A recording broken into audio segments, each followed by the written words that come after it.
do love her. She's one of my special patients. Pat Croke has endured her long wait for an operation with unbelievable stoicism, despite being in agony. How long have you been waiting for your knee replacement? I'd say about 3 years.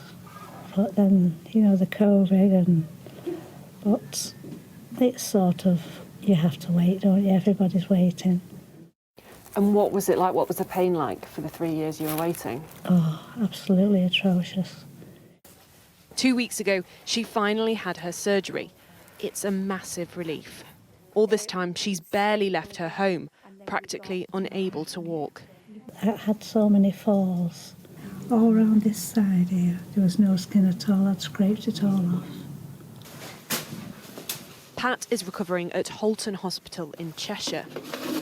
They are COVID-free, thanks to testing.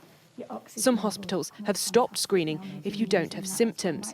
Across the NHS, they're having to make difficult choices between protecting the vulnerable and providing desperately needed care.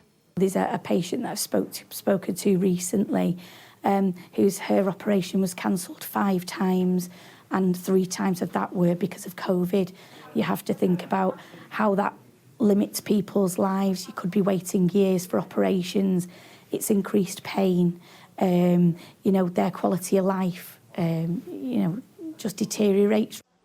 The government and NHS England want no one to be waiting more than 2 years for treatment by July. Look at today's figures, and that seems like an ambitious target. One of the biggest challenges facing this trust, like many others, is coming from A&E.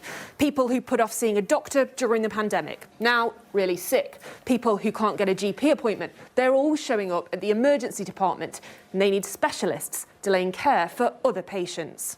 And to make things worse, figures of staff sickness have probably over doubled in the last few weeks and months, probably as high as they've been throughout the pandemic other than wave 1.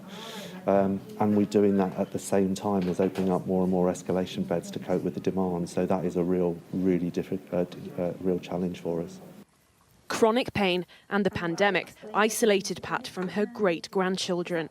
It'll be lovely to see them all again. Not all at the same time. She's happy to wait just a little longer to get her strength back. Becky Cottrell, Sky News, Cheshire.